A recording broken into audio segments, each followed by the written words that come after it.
ಸಾಮಾಜಿಕ ಜಾಲತಾಣಗಳಲ್ಲಿ ಜಿಲ್ಲಾಡಳಿತ ಮತ್ತು ಕೋವಿಡ್ ಚಿಕಿತ್ಸೆಯ ಕುರಿತಾಗಿ ಊಹಾಪೋಹಗಳನ್ನು ಹರಿಯಬಿಟ್ಟಲ್ಲಿ ಸೋಂಕು ನಿಯಂತ್ರಣ ಕಾಯ್ದೆಯಡಿಯಲ್ಲಿ ಕೇಸು ದಾಖಲು ಮಾಡಿ ಅಂತಹವರ ವಿರುದ್ಧ ಕಠಿಣ ಕಾನೂನು ಕ್ರಮ ಜರುಗಿಸುತ್ತೇವೆ ಅಂತ ಉಡುಪಿ ಜಿಲ್ಲಾಧಿಕಾರಿ ಜಿ ಜಗದೀಶ್ ಅವರು ಎಚ್ಚರಿಕೆಯನ್ನು ಕೊಟ್ಟಿದ್ದಾರೆ.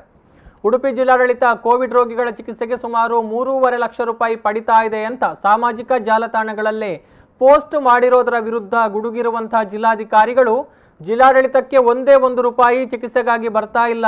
ಡಾಕ್ಟರ್ ಟಿಎಂಎ ಪೈ ಆಸ್ಪತ್ರೆ ಸೇರಿದಂತೆ ಜಿಲ್ಲೆಯ ಎಲ್ಲಾ ಕೋವಿಡ್ ಹಾಸ್ಪಿಟಲ್ಗಳಲ್ಲಿ ಉಚಿತವಾಗಿ ಚಿಕಿತ್ಸೆಯನ್ನು ಕೊಡಲಾಗ್ತಾ ಇದೆ. ಇಷ್ಟರವರೆಗೆ ಗುಣಮುಖರಾದ ರೋಗಿಗಳಿಂದ ಒಂದೇ ₹1 ಕೂಡ ಜಿಲ್ಲಾಡಳಿತ ಪಡೆದಿಲ್ಲ. ಕೆಲವರು ಸಾಮಾಜಿಕ ಜಾಲತಾಣಗಳಲ್ಲಿ ಏನು ಬೇಕಾದರೂ ಬರೆಯಬಹುದು ಅನ್ನುವಂತಹ ಭಾವನೆಯಲ್ಲಿ ಇದ್ದಾರೆ.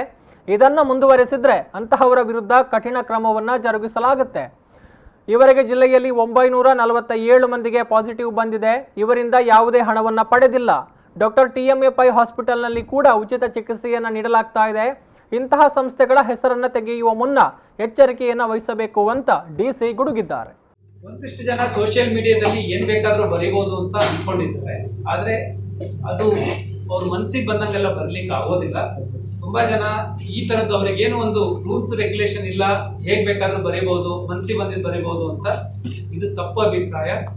ಇದುವರೆಗೂ ನಮ್ಮ ಜಿಲ್ಲೆಯಲ್ಲಿ 947 ಜನರಿಗೇನು ಪಾಸಿಟಿವ್ ಬಂದಿದೆ. ಅವ್ರ ಹತ್ರ ಯಾರ ಹತ್ರ ₹1 ತೆಗೆದುಕೊಂಡಿಲ್ಲ. ಸರ್ಕಾರ ಸಹ ಯಾರಿಗೂ ₹1 ಪೇಮೆಂಟ್ ಸಹ ಮಾಡಿದೆ ಇದುವರೆಗೂ. ಇವನ್ ಟಿಎಂಎ ಪೈ ಆಸ್ಪತ್ರೆಯಲ್ಲಿ ನಮ್ಗೇನು KMC ಅವ್ರು ಕೊಟ್ಟಿದ್ದಾರೆ, ಅವರು ಫ್ರೀ ಆಫ್ ಕಾಸ್ಟ್ ಅಲ್ಲಿ ಟ್ರೀಟ್ಮೆಂಟ್ ಅನ್ನ ಕೊಡ್ತಾ ಇದ್ದಾರೆ. ಯಾರ ಹತ್ರ ₹1 ತಗೊಂಡಿಲ್ಲ. ಸರ್ಕಾರನೂ ₹1 ಅವ್ರಿಗೆ ಕೊಡೋದಿಲ್ಲ. ಸುಮ್ಮನೆ ಅವರೇ ಕಲ್ಪನೆ ಮಾಡಿಕೊಂಡು 3.5 ಲಕ್ಷ ಒಂದು ಪೇಷಂಟ್ಗೆ ಪೇಮೆಂಟ್ ಆಗುತ್ತೆ ಅಂತ ಮಾತನಾಡುವಂಥದ್ದು ಕೇಳಿದ್ದೇನೆ. ಈ ತರದ ಬೇಸ್ಲೆಸ್ ಅಲಿಗೇಷನ್ ಅನ್ನ ಯಾರು ಮಾಡಬಾರ್ದು. ಆಮೇಲೆ ಯಾವುದೇ ಸಂಸ್ಥೆಯ ಹೆಸರನ್ನು ತೆಗೆದುಕೊಳ್ಬೇಕಾದ್ರೆ ನೋಡ್ಬೇಕು. ಯಾಕಂದ್ರೆ ನಮಗೆ ಜಿಲ್ಲಾಡಳಿತಕ್ಕೆ ಟಿಎಂಎ ಪೈ ಆಸ್ಪತ್ರೆಯನ್ನೇ ಕೊಟ್ಟಿದ್ದಾರೆ KMC ಆಡಳಿತ ಮಂಡಳಿ.